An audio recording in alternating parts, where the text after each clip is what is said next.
예. 오늘 우리가 읽은 이 본문은 이미 우리가 잘 알고 있는 얘기죠. 이 본문을 가지고 지금까지 몇 차례 걸쳐서 말씀을 드렸던 교회의 본질에 관한 문제를 함께 나누어 보고자 합니다. 지금 이스라엘 백성들은 애굽에 나온 지 거의 한 2년 만에 시내 광야를 지나 바란 광야의 가데스 바네아라는 곳에 이르렀습니다. 여러분 지도를 보시면 가데스 바네아는 이 가나안 땅의 제일 남단 바깥쪽에 있습니다. 저기 호수가 위에 보이는데 그게 사해거든요. 사해 호수의 바로 밑에 있는 지역이니까 이제 이스라엘 땅에 거의 가까이 온 것이죠. 그곳에서 하나님께서는 모세에게 말씀하셨습니다. 사람을 보내어서 그 땅을 정탐하라. 그러면서 각 지파에서 한 명씩 내어서 12명의 정탐꾼을 보내라. 그렇게 말씀을 하셨습니다.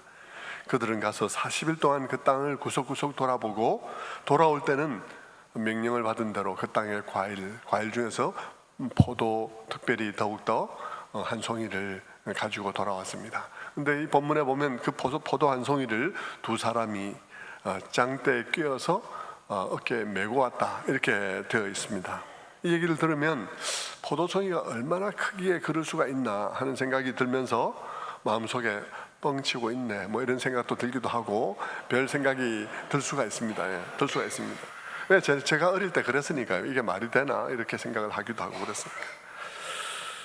근데 여러분 우리 사람들은 참 말씀을 읽을 때 편견이 참 심합니다. 왜냐하면 우리는 신문을 보면서 어느 날 신문에 거대한 호박 사진이 나면서 그래서 이런 호박이 차에 실리지도 않아서 뭐 기중기로 이렇게 실었다 이런 얘기 들을 때 우리는 그 말을 믿어요.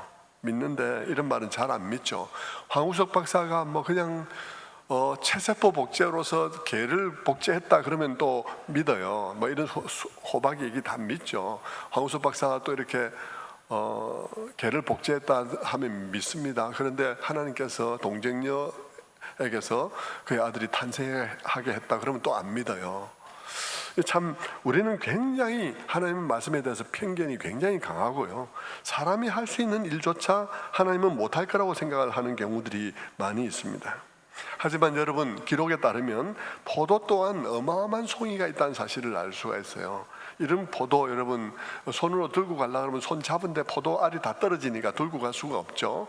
그러면 이제 메고 가야 되는데 여러분 특별히 먼 길을 가야 되고 더운 날씨 속에 먼 길을 가서 포도를 보여줘야 되는 사람으로서는 포도송이만 들고 갈 수가 없죠. 그 포도송이가 크면 그걸 드느라고 알들이 다 떨어질 테고 훼손이 심하게 일어날 테니까 그러니까 아예 포도송이가 시들지 않게 하기 위해서 아예 가지를 크게 잘라서 그래서 그 가지를 메고 이렇게 가는 방식을 택하게 되겠죠. 그렇게 되면 거기 가서도 포도송이를 제대로 보여줄 수가 있게 되는 것입니다. 아무튼 그들은 그렇게 해서 돌아왔고 그 포도송이를 보여주면서 말했습니다. 10사람이 이제 먼저 보고를 하기 시작했어요. 그 보고 내용들은 사실 12명이 같지만 우리도 여러분 법원에서 무슨 사안에 대해서 판결을 내릴 때 다수 의견과 소수 의견이 있듯이 의견이 다 일치하기가 어렵죠. 먼저 10명의 정탐꾼들이 보고를 했습니다. 그들은 말하기 시작했습니다. 우리가 가서 본 땅은 젖과 꿀이 흐르는 땅 맞더라. 여러분이 본 이 엄청난 그 포도송이가 그 땅에서 열리는 열매다. 그러면서 이제 보고를 했습니다. 거기까지는 좋았죠. 근데 그 다음에 이어서 하는 말이 그러나 그 땅의 성곽은 높고 골짜기는 깊고 굉장히 험합니다. 땅을 다 둘러보았는데 남쪽에 있는 사막 지역은 사막 지역대로, 산지는 산지대로, 요단 강변은 강변대로, 또 그 지중해 쪽 바닷가는 바닷가대로 다 사는 사람이 있습니다. 아말렉이 살든지 미디안이 살든지 아말렉이 살든지 해쪽 속에 살든지 아니면 아모리인이 살든지 다 사람들이 살고 있습니다. 그래서 우리가 들어가도 뭐 공짜로 땅 내줄 사람 아무도 없어요. 뭐 이런 식의 이제 보고를 한 것이죠. 게다가 그 땅을 뺏어서 이제 우리가 거주해야 되는데 그 땅에 사는 사람들은 기골이 장대하고 거기에는 아낙 자손도 거인족인 아낙 자손의 후손들도 거기 살고 있습니다. 뭐 이렇게 이제 보고를 하게 된 것이죠. 우리는 그들 앞에서 우리 자신들은 메뚜기와 같았습니다. 우리가 생각할 때는 그 땅을 차지하는 건 불가능합니다. 이렇게 이제 보고를 하게 된 것이죠. 여러분, 어떻게 되었겠습니까? 그 보고를 듣고 사람들은 그 보고를 듣고 크게 실망해서 울고불고 난리를 피기 시작했습니다. 우리가 어떻게 이곳까지 왔는데, 광야에 2년 동안 그 광야길을 걸어서 이곳까지 왔는데 이게 뭐냐고 그러면서 대성통곡을 하기 시작했습니다. 그들 중에는 우리가 지도자를 바꾸어서 새로운 지도자의 인도 아래 우리가 이집트로 돌아가자, 우리가 여기서 들어가서 전쟁하려고 그러면 우리 다 죽고 우리 자식들도 죽고 살아남은 사람 다 종될 텐데 차라리 우리가 이집트로 돌아가서 그냥 손 싹싹 빌고 거기서 살아가도록 하자, 이렇게 말하는 사람들도 있게 된 것이죠.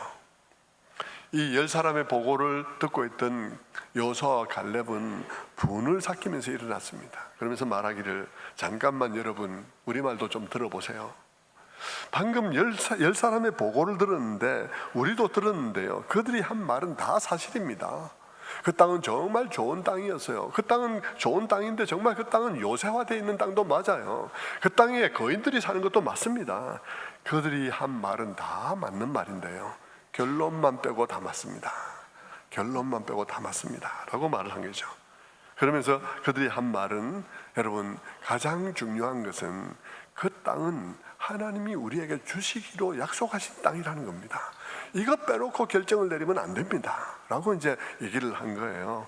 사실 여러분, 정탐꾼을 보내면서도 하나님께서는 뭐라 말했나 하면, 내가 이스라엘 자손들에게 주는 땅을 정탐하라 그랬거든요. 주는 땅을 정탐하라 했단 말입니다. 그러니까 하나님께서 우리들에게 이 땅을 주시기로 했다는 사실을 빼고 결론을 내면 안 됩니다. 그러면서 우리가 순종하면 하나님께서는 우리의 편이 되어 주실 것이고, 하나님께서 우리를 기뻐하시면 우리가 정복 못할 일은 아니라고 생각합니다 라고 그렇게 보고를 하면서, 두려워하지 맙시다 하고 그렇게 보고를 했죠. 여러분, 결과가 어떻게 되었겠습니까? 사람들이 막 격려받고 막 그렇게 환영했겠습니까? 그렇지 않았습니다. 우리도 왕왕 그렇지만요, 늘 우리들의 경우에도 부정적인 보고는 힘이 있는데, 긍정적인 보고, 특별히 우리에게 어떤 모험이 필요한 믿음의 보고들은 별로 힘이 없어요. 영향력이 별로 없습니다. 그리고 다수가 하는 말은 영향력이 있는데 소수가 하는 말은 별로 영향력이 없죠. 그러니까 사람들은 여호수아와 갈렙의 말에 격려를 받기보다 그들을 돌로 치려고 했습니다. 그래서 하나님께서 급하게 개입을 하시고 영광을 드러내시면서 회막에서 말씀하기 시작했습니다. 그 말씀을 한번 다시 보시죠. 27절 말씀부터 제가 중간중간에 삭제를 하고 한번 간략하게 읽어보겠습니다. 27절 말씀, 이스라엘 자손이 나를 향하여 원망하는 말을 내가 들었노라. 내 삶을 두고 맹세하노라. 너희 말이 내 귀에 들린 대로 내가 너희에게 행하리니, 너희 중에서 20세 이상으로 계수된 자 곧 나를 원망한 자 전부가 여분네 아들 갈렙과 눈의 아들 여호수아 외에는 내가 너희에게 살게 하리라 한 땅에 결단코 들어가지 못하리라. 너희가 사로잡히겠다고 말하던 너희의 유아들은 내가 인도하여 드리니 그들은 너희가 싫어하던 땅을 보려니와 너희의 시체는 이 광야에 엎드려질 것이요 너희의 자녀들은 너희의 반역한 죄를 지고 너희의 시체가 광야에서 소멸되기까지 40년을 광야에서 방황하는 자가 되리라. 내가 반드시 이같이 행하리니 그들이 이 광야에서 소멸되어 거기서 죽으리라. 그렇게 하나님께서 말씀하셨어요. 그러면서 하나님께서는 그들을 다시 길을 광야로 돌이키셔서 그리고 광야 안으로 집어넣었습니다. 그것이 민수기 13장과 14장의 말씀이에요. 여러분, 그렇다면 여러분, 이 기록으로부터 우리는 어떤 교훈을 얻을 수 있을까 생각을 해보려고 하는데요, 이 역사적 기록, 가나안 땅을 정복하려 들어가려다가 그냥 그들이 불평하고 원망하다 하나님께 하나님의 진노를 사서 그들이 다시 광야로 들어와서 거기서 광야에서 죽을 때까지 뺑뺑이 돌다가 다 한 세대가 다 죽는 일이 일어난 이 사건에서 우리는 어떤 교훈을 얻을 수 있을까요? 저는 이 설교를 준비하기 전에 호기심에서 우리나라 교회 존경받던 어른들은 어떻게 설교를 했을까 하고 한번 살펴보았습니다. 우리 한국에서 참 지금은 작고하셨지만 대단히 존경받으시던 명동에 교회를 둔 한 목사님의 설교를 한번 찾아보았습니다. 찾아봤더니 그분은 이런 취지로 설교를 했습니다. 그분은 가나안 땅에 대해서 먼저 설명을 하셨어요. 가나안 땅은 이스라엘 백성들에게는 그들에게 주시는 실제적인 땅이지만 우리에게는 여러 가지 의미를 띌 수 있다고 말씀하시면서 사업을 하는 그리스도인들에게는 사업 성공을 의미할 수도 있고, 우리 민족으로 말하자면 남북 통일과 이 땅에 자유민주주의 국가를 세우는 것이라고 말을 할 수도 있다. 가나안은 영적으로는 우리 개인들에게는 영혼 구원, 천국에 들어가는 것을 의미할 수도 있고, 또 민족 복음화 운동을 하는 사람들에게는 우리나라를 기독교 국가로 만드는 일이 가나안일 수 있다. 이렇게 이제 말씀을 하셨어요. 그러면서 말씀하시기를 본문은 그 어느 것을 우리의 가나안으로, 우리의 목표로 정하든지 간에 거기에는 반드시 난관이 있을 수밖에 없음을 보여준다고 해석하시면서 무슨 일에나 안악자손은 있기 마련이고 무슨 일에나 견고한 성은 있기 마련이라고 말씀을 하셨어요. 그러면서 그분은 말하기를 기억할 것은 가나안이 우리에게 무엇이든지 간에 우리가 10사람의 정탐꾼 같이 부정적으로 생각하면 우리의 가나안에 우리는 들어갈 수가 없게 될 것이라고 말씀했습니다. 이 성경 본문은 우리들에게 뜻을 이루지 못하는 사람들의 특징이 무엇인지를 보여준다고 말을 하면서 그런 사람들의 특징은 말이 부정적이라고, 그래서 난관을 만날 때마다 난관은 크게 과대평가하고 자기 자신은 과소평가하는 경향이 있다고, 그런 사람들은 자신이 목표를 세운 가나안을 정복할 수 없다, 이렇게 얘기를 하셨어요. 그러면서 결론은 뭐냐 그러면 자신 앞에 있는 가나안에 그런 방식으로는 결코 들어갈 수 없다는 것이죠. 그래서 늘 우리는 긍정적이어야 되고 우리의 믿음은 늘 긍정적이어야 한다, 이런 얘기를 하셨습니다. 그럼 여러 예들도 들었어요. 예를 들면 마틴 루터가 마음이 부정적이었다면 종교개혁을 했겠냐 하는 말씀도 하시고, 또 심지어 이순신 얘기도 하면서 이순신이 적은 숫자로 외적을 물리칠 때 마음이 긍정적이지 않으면 외적을 물리칠 수 있었겠냐 그런 말씀도 하시고, 콜럼버스의 예를 들면서 콜럼버스가 그 항해를 할 때 어려움이 없었겠냐고, 선원들이 다 반대하고 지치고 낙심했지만 콜럼버스는 낙심하지 않고 앞으로 나아갔으니까 신대륙을 발견한 건 아니겠냐, 이제 이렇게 얘기를 하셨죠. 제가 그분의 설교를 읽어볼 뿐만 아니라 제가 여러분에게 설명을 그렇게 소개를 한 것은 이런 설교가 한 시대를 대표했던 그런 설교이기도 하고, 또 오늘날도 여전히 그렇게 설교하는 분들이 많이 있기 때문입니다. 자, 본문의 교훈을 긍정적인 마음의 자세를 가지라, 매사에 담대한 믿음을 가지라, 그런 뜻으로 생각을 한 것이죠. 하지만 여러분 어떻게 생각하시나요? 여러분들도 그렇게 본문을 읽는 분들도 많이 있으리라 생각하고, 또 그렇게 들었던 분들도 많이 있으리라 생각합니다. 그러나 여러분, 이런 본문의 해석은 굉장히 문제가 많습니다. 참 어려운 것은, 이거 뭘 한마디라고 말하기 참 어려운 것은 이 해설 속에는 옳은 것과 틀린 것이 막 섞여 있기 때문에 뭐라고 한마디 말을 하기가 더욱더 어렵죠. 문제는 거기에 맞는 것과 틀린 것이 섞여 있다는 것보다도 더 중요한 문제가 있는데, 그건 뭐냐 그러면 이런 해석들은 이 본문의 의미를, 핵심을 놓쳐버리고 있다는 것입니다. 그러니까 가장 중요한 핵심을 보지 못한 채 다른 얘기를 하니까 긍정적인 자세를 가지라, 말을 긍정적으로 하라, 이런 얘기를 하게 되는 것이죠. 그러니까 진짜 성경이 말하고자 하는 메시지는 하나도 전달이 안 된 채 좋은 말을 하고 있는 것입니다. 좋은 말만 하지 이 본문의 메시지가 무엇인지를 전달이 안 되는 거예요.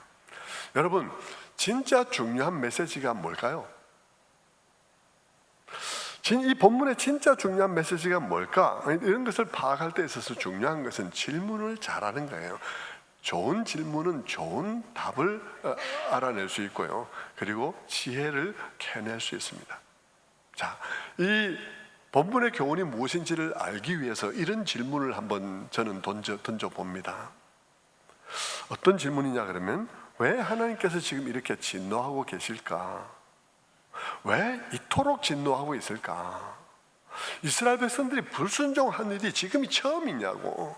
지금까지 수없이 불순종을 했는데 그때하고는 다르게 지금 유독 너무너무 진노하고 계시고 그들을 광야에서 38년간 돌아다니게 해서 다 죽게 만드는 일까지도 결정하시고 그것을 실행할 정도로 하나님께서 그렇게 진노하시는 이유가 뭘까? 한두 번 불순종했냐고요? 한두 번 불평하고 원망했냐고요? 지금까지 수없이 원망하고 수없이 불순종했는데 왜 그럴까 하고 질문을 던져봐야 하는 것입니다. 그렇지 않습니까 여러분? 지금까지 이스라엘 백성들이 목마르다고 불평하고요, 만나가 맛없다고 불평하고 고기 안 준다고 불평하고 뭐 별별 불평을 다 했지 않습니까?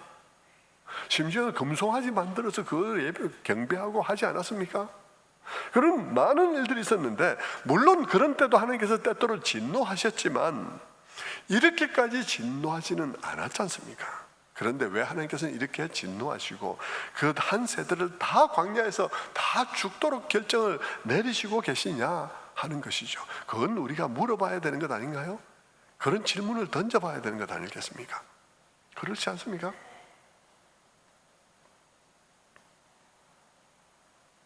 하나님께서 너무 많이 불평하고 원망하니까 드디어 이 시점에서 좀 폭발해버릴까? 이성을 잃어버렸나? 뭐 질문을 해봐야 되는 것입니다. 여러분, 이 본문은 우리가 우리의 가나안에 믿음을 가지고 들어가는 것, 우리가 우리의 어떤 목표를 믿음으로 성취하는 것에 관한 얘기가 아니에요. 그런 얘기가 아닙니다. 긍정적인 사고가 필요하다든지 부정적인 사고로는 될 일이 없다든지 뭐 이런 얘기를 하는 게 아니에요. 그런 유의 가르침을 가르치는 게 아니죠. 그런 얘기 들으려면 교회 올 필요가 없습니다. 사실 솔직히 그렇지 않습니까? 이 세상에 유튜브에도 그런 얘기 많고요, 이 세상에 더 전문가들이 많아요. 긍정적 사고방식에 대한 전도사들이 너무 많습니다. 그런 얘기 들으려고 굳이 교회까지 올 필요 없고요, 그런 얘기 들으려고 성경을 읽을 필요는 없어요. 왜 자꾸 여러분 성경에서 그런 얘기를 들으려고 합니까? 왜 자꾸 성경에서 그런 얘기를 끌어내는 것입니까? 왜 그럴까요? 그것은 성경이 진짜 얘기하려는 것을 모르기 때문인 것입니다. 진짜 얘기를 하려는 것을 모르기 때문에, 어쨌든 성경을 읽었으니까 좋은 얘기 끌어내야 되니까 좋은 얘기가 뭐 있나 보니까 그런 얘기인 거죠. 부정적인 말 하지 말라고, 부정적인 말 자꾸 하면 부정적인 말 네 말한 대로 된다고 하는 얘기를 여기서 끌어내게 되는 것입니다. 여러분, 여기에 말한 대로 하나님께서 하겠다는 말씀이 있지만, 그러나 여러분 적어도 그 모든 교훈을 살펴보는 데 있어서 본문의 핵심되는 메시지는 뭔지는 찾아놓고 그 다음 얘기를 해야지, 핵심적인 얘기를 모른 채 다른 얘기를 하면 끝끝내 우리는 성경이 우리에게 말하고자 하는 가장 중요한 얘기를 못 듣게 되고 마는 것이죠. 그런데 여러분, 오늘 이 불순종은 왜 이렇게 심각한 결과를 가져오는 것입니까? 다시 우리는 차분하게 성경의 얘기를 짚어보아야 할 것입니다. 이 가나안이 뭔가 생각해 봐야 되는 거죠. 가나안에 들어간다는 의미가 뭔지를 생각해 봐야 되는 것입니다. 그들은 왜 여기까지 왔나는 것이죠. 그들이 여기까지 온 이 스토리의 시작은 아주 오래전부터 시작된 스토리의 결과, 그들이 지금 여기에 와 서 있는 것이죠. 그 땅에 들어간다는 것은 하나님의 계획과 관련된 문제예요. 그것은 뭐 내 사업을 성공하는 거 그런 문제가 아니고요, 그것은 뭐 다른 어떤 내 목표를 성취하는 종류의 문제가 아닙니다. 여기서 지금 내가 뭐 긍정적인 사고방식을 갖자 이런 얘기를 하려는 것이 아니고요, 그 땅에 들어간다는 그 자체가 오래전에 시작된 하나님의 계획의 결과로 지금 이곳에 서 있고 지금 그 땅에 들어간다는 사실이 가장 중요한 맥락인 것이죠. 가장 중요한 맥락이에요. 하나님께서는 왜 그 땅을 아브라함에게 주었고 왜 그 자손들을 그 땅에 넣으려고 했냐는 것입니다. 하나님께서는 아브라함을 부르실 때부터 그의 후손들을 가지고 하나의 공동체를 세울 계획이 있었지 않습니까? 그 공동체는 어떤 계획이었죠? 지금 계속 하던 얘기를 계속 하고 있는 것입니다. 그 공동체는 어떤 공동체였습니까? 아브라함의 후손들이 하나님께서 그들의 조상 아브라함과 이삭과 야곱에게 어떤 하나님 되어주셨는지를 배워서 그 공동체 안에서 서로에게 그 배운 바를 따라서 서로에게 행하는 공동체가 되기 위해서 부르는 것이죠. 그렇게 그 공동체를 만들므로써 그 공동체가 이 세상에 있는 어떤 사회, 어떤 그런 모임들과는 다른 구별된 모임이 되게 하려는 것입니다. 그리고 그 공동체를 통해서 공동체에 담긴 삶과 내용을 통해서 사람들이 하나님을 보게 하는 것이고, 그래서 그 공동체가 하나님을 알게 하는 통로, 곧 복의 통로가 되게 하려는 것이 하나님의 뜻이었습니다. 가나안 땅에 보내려는 것은 하나님의 그런 계획의 연장선상에서 마침내 그들을 그 땅에 들어가게 하는 행위가 되는 것이죠. 오래전에 하나님께서는 아브라함을 부르시고 아브라함에게 이 모든 계획에 대해서 다 말해 주었어요. 네 후손들이 하늘의 별과 같이 많고 땅에 모래와 같이 많을 것이다, 그렇게 말씀하시기도 하고, 네 후손들이 이 땅을 차지할 것이라고 말씀하시고, 그러면서 로드맵까지 다 말씀해 주셨어요. 그 일이 어떻게 이루어질 것인지에 대해서 얘기해 주시기를, 지금은 너희가 이 땅을 차지하지 못할 거야. 왜냐하면 그 땅에 죄가 아직 관영하지 않았기 때문이야. 죄가 꽉 덮이지 않았기 때문이야. 그동안에 너희들은 400년 동안 다른 나라에 가서 종살이를 하고 있을 것인데 400년 후에 네 자손들이 이 땅에 돌아오게 될 것이다 라고 말씀하심으로써 하나님께서 뭘 말씀하신 거예요? 하나님께서 이루시는 모든 일들이 그저 하나님께서 폭군처럼 야 너 여기 와, 너 여기 저기 가, 너 내놔 뭐 이렇게 하는 것이 아니라 죄가 관영하지 않았을 때까지는, 관영할 때까지 기다린다는 거죠.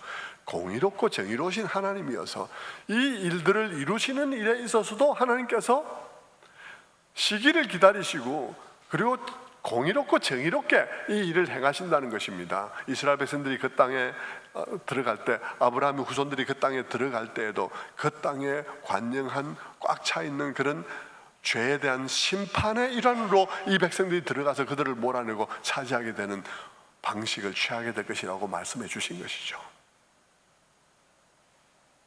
그런데 시간이 흘러서 400년 동안 종살이를 마치고 그들이 이제 해방되어져서 광야를 건너서 지금 이곳까지 온 것입니다.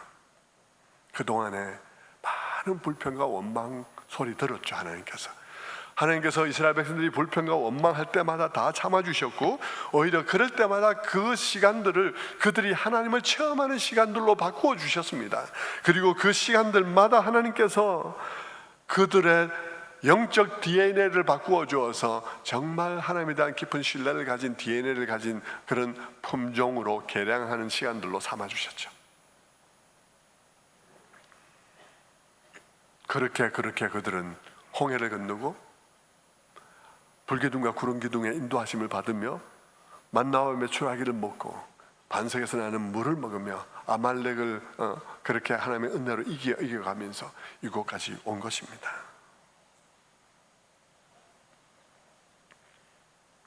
그런데 지금 어떤 일이 벌어진 거예요? 이스라엘 백성들이 그 땅에 못 들어가겠다고 얘기를 한 것입니다. 안 들어가겠다고 한 거예요. 하나님께서 너희들에게 준 땅이라고 말하는데도 불구하고 안 돌아가겠다고 말하면서 심지어 애굽으로 돌아가자고까지 말을 하게 된 것이죠. 여러분, 그렇다면 여러분, 하나님이 왜 지금 이렇게 진노하고 있을지를 한번 생각해 보십시오. 무엇 때문에 하나님께서 그렇게 진노하시겠습니까? 하나님께서 그렇게 진노하시는 이유는 한 가지입니다. 그것은 이 백성이 그들을 부르신 목적을 거부했다는 것입니다. 그들을 부른 목적 자체를 거부한 거예요.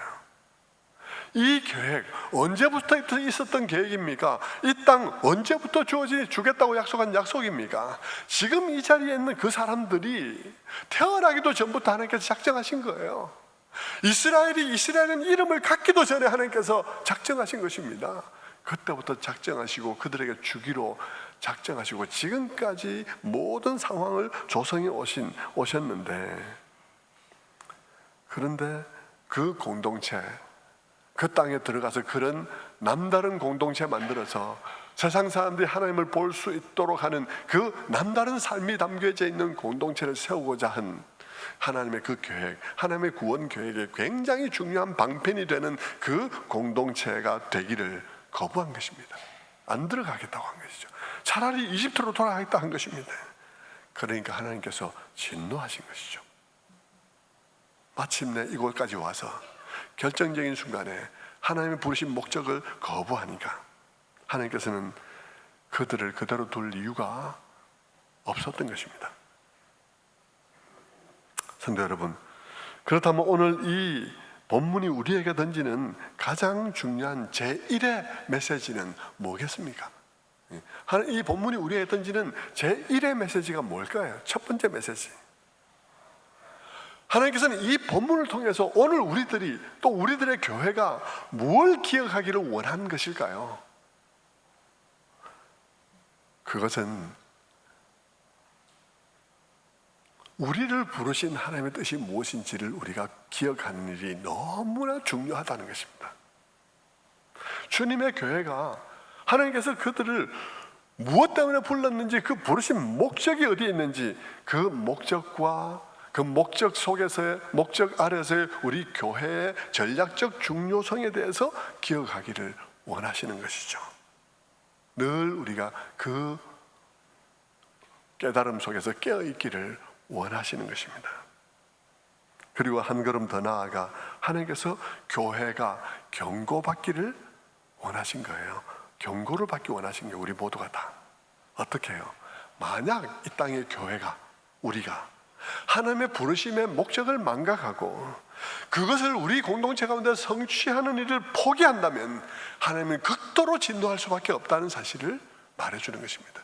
만약 이 땅의 교회가 하나님께서 우리를 무엇 때문에 교회 삼으셨는지를 잊어버리고 그냥 각자 자기가 좋을 대로 살아가기로, 편할 대로 살아가기로 마음 먹는다면 하나님은 오늘도 크게 진노하실 수밖에 없다는 사실을 경고하기 위한 것입니다. 교회가 그 부르신 목적을 잊어버리면, 그 존재의 이유를 잊어버리면 심각한 결과를 초래할 수밖에 없다는 것입니다. 여러분, 어떤 결과가 온다는 말일까요? 물론 여러분, 저 선지서에 가면 그렇게 하다가 그 땅에서 쫓겨나는 일도 있습니다. 들어갔다가 이제 쫓겨나는 일도 있으니까 쫓겨나서 뭐 바벨론의 포로가 되고 그들의 짓밟히고 하는 일들이 일어나는 걸 보면 우리는 당연히 그걸 보면서 우리가 이 목적에 충실하지 못하면 교회는 사회 속에서 버림받게 되고 사회의 불신자들에게 짓밟히게 된다는 사실을 당연히 우리가 알게 되죠. 그런데 여러분, 그건 선지서에 가서 이제 그 생각하면 되는데, 생각할 일이고, 지금 이 본문 속에서 이 본문을 자세히 들여다보면서 우리가 경고받아야 될 것이 무엇인지를 한번 봐야 한다는 것입니다. 우리가 우리의 목적을 망각하면 우리에게는 어떤 일이 일어날 것인가 하는 것이죠. 이 본문은 우리들에게 출애굽 1세대들에게 일어난 일이 우리에게 일어날 것이라고 말하고 있습니다. 출애굽 1세대들에게 일어난 일들이 우리에게 일어난다. 그게 뭡니까?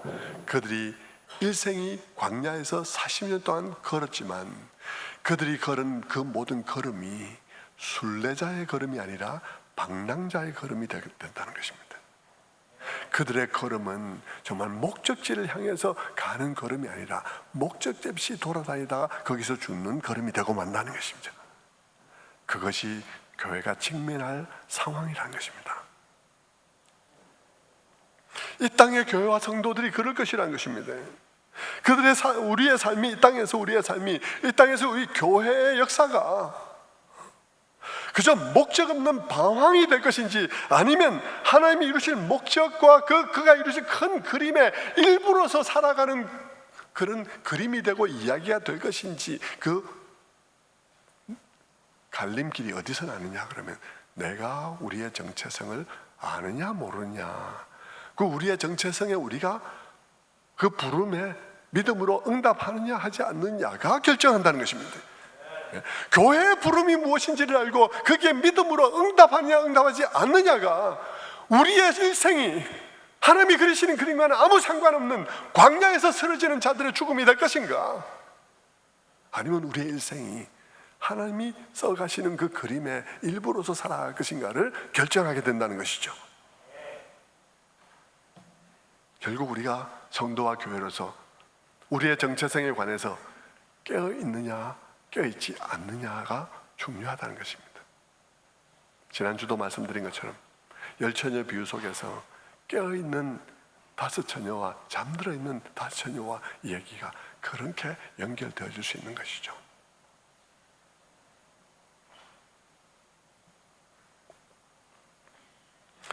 우리가 하나님의 부르심을 알고 그 목적에 대해서 깨어있고 우리에게 기회가 왔을 때 그 목적에 믿음으로 반응하느냐 아느냐에 따라서 우리의 이 땅에서의 삶이 한낱 방황으로 끝날 것인지 아니면 천성을 향한 순례자의 걸음이 될 것인지가 결정된다는 것입니다. 이스라엘 백성들이 40년간 걷기는 걸었는데 부지런히 걸어야 되죠. 40년 동안 걸으니까 얼마나 걸었겠습니까? 엄청난 걸음을 걸었지만 그들의 걸음이 가나안을 향한 걸음이 아닌 그냥 광야에서 소모되기 위한 걸음을 걸었던 것과 같은 결과가 우리에게 일어날 수밖에 없다는 것이죠.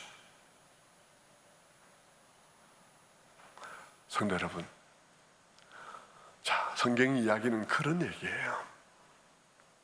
이런 이야기가 성경의 핵심을 이루고 있다는 사실을 알고 성경 어느 구석을 열어보아도 우리는 어디서나 정체성에 관한 얘기를 하고 있다는 사실을 알 수 있습니다. 이 성경 전체가 우리들의 정체성을 확립해주는 이야기인 거예요. 이 성경 전체가 이스라엘 백성들이 그들의 정체성을 이루어준 것처럼 우리는 구약과 신약을 가지고 우리의 정체성을 확립해 가는 거예요. 성경 전체는 보면 다 정체성에 관한 이야기로 가득 차 있는 것입니다. 시대가 복잡하고 복잡한 시대 속에서 살아가는 우리의 삶은 공고합니다. 그러나 여러분, 그 공고하지 않은 시대가 어디 있었겠습니까? 기독교 역사상 공고하지 않은 시대가 있었겠습니까? 어떤 시대를 만나든지 간에 성경은 우리들에게 말하기를 제일 중요한 것은 네가 정체성에 있어서 깨어있느냐 아니냐가 중요하지, 그것이 가장 중요하다고 말하는 것입니다. 우리의 정체성에 관해서 우리가 깨어있냐 깨어있지 않냐는 것입니다. 오늘도 시대가 복잡한 변화가 몰려옵니다. 각종 대면이다 비대면이다 챗GPT다 어쨌다 막 몰려오죠. 제일 중요한 게 뭐겠습니까? 그런 모든 상황 속에서 출발점이 뭐겠습니까? 출발점은 우리가 누구인가에서 출발하는 것입니다. 우리의 정체성에서 출발하는 것이죠. 어렵지 않은 시대는 없었습니다. 그래서 여러분, 주님의 말씀도 가만히 보면요, 복음을 전하기 시작하면서 마태복음 5장에 산상수훈을 하시면서도 정체성 얘기를 하잖아요. 너희는 세상의 빛이다, 너희는 세상의 소금이다 하면서 정체성 얘기를 하잖아요. 그러면서 그런 정체성을 가진 공동체 속에서 이루어야 될 가장 중요한 계명이 무엇인지를 말하잖아요. 그게 뭡니까? 위로 하나님을 내 몸과 마음을 다해서 사랑하는 것이고 옆으로 내 이웃을 내 몸과 같이 사랑하는 것, 그것이 그 공동체 속에 담겨야 되는, 이 정체성을 가진 공동체 속에 담겨야 될 삶이라고 말하지 않습니까? 그리고 그런 공동체로서 어떤 사명을 성취하라 그럽니까? 마태복음 28장에 말하죠. 28장 19절에 그러므로 너희는 가서 모든 족속으로 제자를 삼아 아버지와 아들과 성령의 이름으로 세례를 주고 내가 너희에게 분부한 모든 것을 가르쳐 지키게 하라. 그런 공동체로서 나아가서 그런 삶을 가르쳐 지키게 하라고 말하고 있는 것입니다. 땅끝까지 이르러 내 증인이다라고 말씀하고 있죠. 성경은 보면 정체성에 관한 얘기가 굉장히 중요하게 다루어지고 있습니다. 베드로도 보면요, 베드로도 편지를 썼습니다. 베드로의 편지의 수신인들은 박해받아서 흩어져서 곳곳에서 뿔뿔이 흩어져 생활하는 그리스도인들이 그 편지의 수신인이었습니다. 그들에게 베드로는 편지를 쓰면서 뭐라고 말합니까? 베드로전서 2장 9절에서 이렇게 말합니다. 그러나 너희는 택하신 족속이요 왕같은 제사장들이요 거룩한 나라요 그거에 소유된 백성이니 이는 너희를 어두운 데서 불러내어 그의 기이한 빛에 들어가게 하신 이의 아름다운 덕을 선포하게 하려 합니다. 이 말에 다 들어있잖아요. 다 들어있잖아요. 정체성을 잃지 마라. 시절이 어떤 시절을 만나든지 간에 너희가 누구인지를 잊지 마라. 너희는 하나님의 택하신 족속이요 왕같은 제사장이요 거룩한 나라요 그의 소유된 백성이다. 어떤 방식으로 존재해야 되는지도 어떻게 나타나 있습니다. 우리가 개별적으로 존재하도록 부름받은 게 아니라 이게는 족속이요 나라요 그의 소유된 백성이라고 말하면서 공동체로 부름받고 있다는 사실을 말하고 있습니다. 그리고 그 공동체로서 그들이 무엇을 드러내야 하는지도 말하고 있습니다. 어두운 데서 우리를 불러내어 기이한 빛에 들어가게 하신, 이 신비한 빛에 들어가게 하신 그분의 아름다운 덕, 그분의 선하심, 그분의 아름다우심을 선전하게 하기 위해서 우리를 부르셨다고. 어떻게? 공동체로서. 정체성을 잊지 말라고 말하는 것입니다. 성도 여러분, 그 말은 오늘 우리들에게도 그대로 적용할 수 있습니다. 지금 우리도 이렇게 뿔뿔이 흩어져서 살아가고 있습니다. 이 세상은 끊임없이 우리를 더욱더 개별화하고 또 파편화시키려고 하고 있습니다. 하지만 여러분, 우리는 교회의 본질을 알기에, 우리가 어떤 방식으로 존재해야 되는지를 알기에 우리는 그 물결을 거슬러 가야 하는 것입니다. 정체성을 잃지 않는 것이 중요합니다. 그것에 깨어있는 게 중요한 거예요. 그래서 열처녀처럼 깨어있고, 그리고 정체성에 응답하는 방식으로 달란트를 사용해야 되는 것입니다. 우리에게 주신 달란트를 아무데도 사용하지 않고, 아무도 만나지 않고, 아무도 섬기지 않고, 그렇게 해서는 안 되는 것이죠.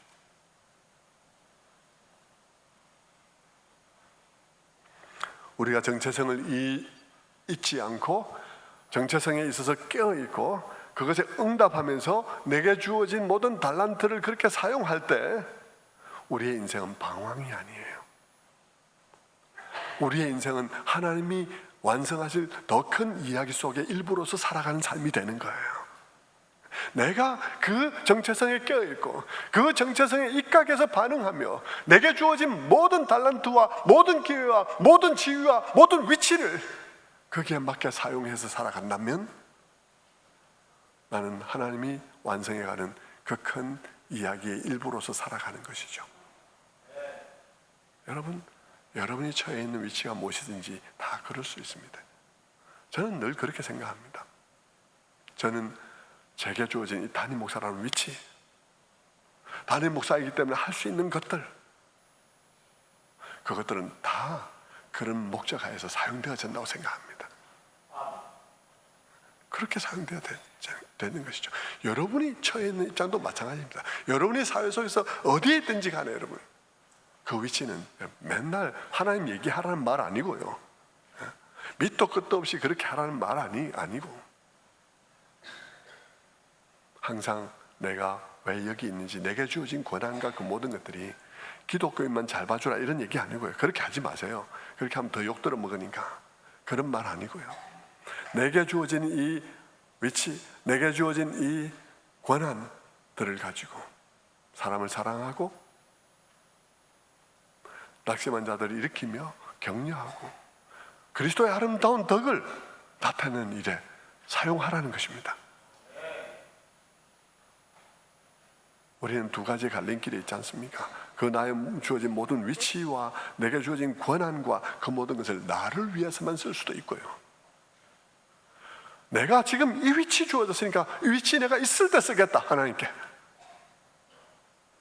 내게 주어진 모든 권한이 다 누군가를 살리는 일이 되고 누군가가 복받는 일이 되고 누군가를 세우는 일이 되도록 한다면 내게 주어진 위치와 포지션을 잘 사용하는 것이죠.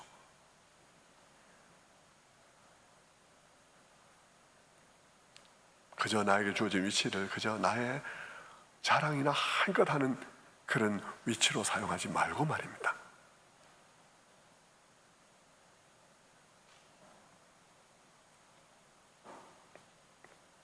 그렇게 살아갈 때 우리의 삶은 방황이 아닌 하나님이 써가시는 위대한 이야기에 편입되어서 그것의 일부를 이루게 되는 그런 삶이 되는 거예요. 그렇지 않으면 아무 상관이 없어요. 자기가 그냥 자기 일신의 안위를 위해서, 평강을 위해서 막 사용하면요, 막 그래가지고 돈 많이 벌었다, 좋습니다, 많이 벌었어요. 무인도 샀어요. 거기서 집을 지었어요. 평생 노후에 조개잡이 하면서 살았습니다. 조개 껍질 모으며 살았습니다. 그래서 어쨌다고? 예? 무인도에 별장 짓고 조개 껍질 주우면서 살았는데 그 얘기하고 하나님하고 무슨 상관이 있어요? 하나님이 완성시킬 이야기가 무슨 상관이 있습니까? 그런 것이야말로 광야에서 방황하다가 죽는 삶에 불과한 거예요. 하나님의 이야기에 편입되는 삶을 사셔야 합니다. 오늘 본문의 속에도 여러분 13장 4절부터 16절의 말씀에 보면요, 사람들의 이름이 쫙 나오고 있습니다. 정탐꾼 12명의 이름이에요. 정탐꾼 12명의 이름이 거기 나와 있는데요, 오직 여호수아와 갈렙만이 하나님의 이 약속과 목적에 깨어 있었고 믿음으로 반응했습니다. 그래서 여호수아와 갈렙의 얘기는 하나님이 써가시는 완성된 얘기에 중요한 얘기로 편입되어 있습니다. 그런데 여러분, 그 나머지 10명은요, 이름이 여기에 있지만 아무도 기억하지 않는 이름이 되었습니다. 기억 안 하는 게 다행이지, 기억하면 더 수치가 되는 거예요.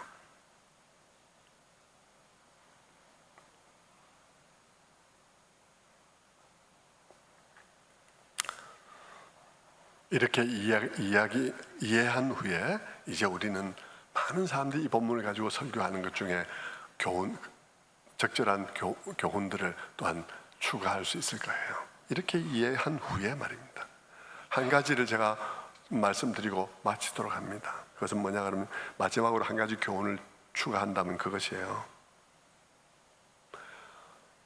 이 모든 하나님의 목적을 이해하고 교회가 무엇 때문에 존재하는지를 이해하고 그것을 이해했다면 여러분들은 그 공동체 내에서 믿음으로 반응해야 한다는 것입니다. 불신앙과 의심과 불평과 원망의 말은 다른 사람들도 흔들리게 만들고 넘어지게 만들 것입니다. 특별히 여러분, 이 정탐꾼들은요, 12지파 가운데 한 명씩 뽑혀진 사람들입니다. 만약 여러분 가운데서 뽑혀진 중직자가 있다면 여러분들은 더욱 그리해야 합니다. 여러분이 안수지사로 뽑혔습니까? 여러분이 권사로 뽑혔습니까? 여러분이 장로로 뽑혔습니까? 여러분이 이 정탐꾼일 수 있습니다.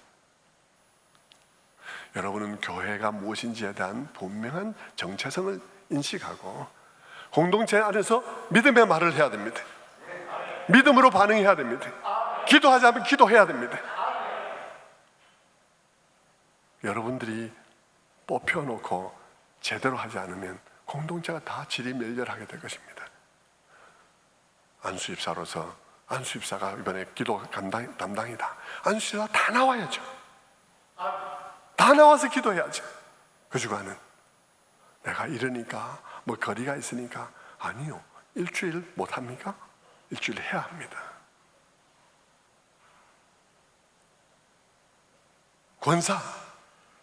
권사 다 미루면서 권사들 많이들 안 나오셨더라고요. 권사가 맡겨지면 권사가 나와야 돼. 믿음으로 반응해야 됩니다. 기도가 전부라는 말을 하고 있는 게 아니라 기도를 통해서 우리가 세임을 받아야 된다는 것이죠. 여러분은 이 10명의 정탐꾼의 얘기에 맞서서 여호수아와 갈렙이 한 말과 같은 말을 하기를 바랍니다. 그들이 뭐라고 말했습니까? 그들은 그렇게 말했습니다. 이 10명의 사람들이 하는 말 다 맞습니다. 공동체 속에서 안수입사들, 권사들, 장로님들, 이런 분들, 공동체 속에서 이런저런 말들 할 때 여러분, 그들에게 여러분은 믿음으로 말해야 될 것입니다. 집사님 하는 말 다 맞습니다. 다 맞습니다.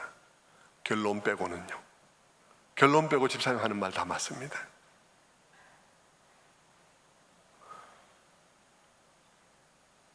하나님께서 우리 공동체를 어떻게 부르셨는지를 이해한다면, 그리고 그렇게 행하고자 하는 공동체에 함께 하신다는 사실을 믿는다면 결론은 달라져야 됩니다. 집사님 말한 사실은 다 맞아도 결론은 틀립니다. 집사님의 그 결론 속에 하나님이 있습니까?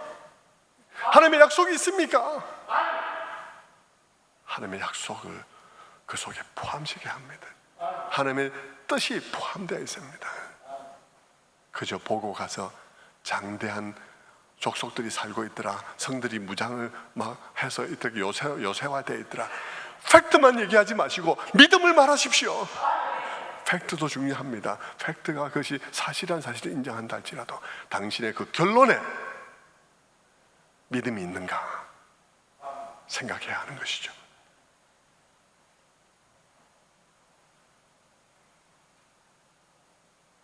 그렇게 공동체 가운데서 믿음으로 반응하고 교회가 무엇을 위해서 부름받은지를 우리의 마음속에 뼛속에 새기고 항상 우리의 정체성에 관해서 깨어있고 그리고 그 정체성의 그 부르심에 믿음으로 반응하는 그런 우리 모두가 되기를 주님의 이름으로 축원합니다. 기도하겠습니다. 자비로우신 아버지 하나님 감사합니다. 오늘도 이 민수기의 말씀을 통해서 우리가 일련의 설교의 말씀들을 또 다시 한번 연결시켜 보았습니다. 하나님께서 우리를 이와 같이 교회로 부르시고 교회로 부르신 데에는 중요한 부르심의 목적이 있음을 말씀 속에서 보았습니다. 그리고 그 부르심의 목적은 이와 같이 중요해서 이스라엘의 1세대가 광야에서 다 죽을 정도로 하나님께는 이 일이 너무나 중요한 일임을 우리 마음에 새기게 하여 주시옵소서. 그래서 우리가 그 일을 위해서 작은아마 한 걸음이라도, 한 계단이라도 한 걸음씩 올라가는 우리 모두가 되게 하여 주옵소서. 믿음으로 반응하는 주의 백성들이 다 되어 그 땅에 약속하신 모든 평강과 기쁨을 누리는 우리 모두가 되게 하여 주옵소서. 감사드렸고 예수 그리스도를 받들어 기도드리옵나이다. 아멘.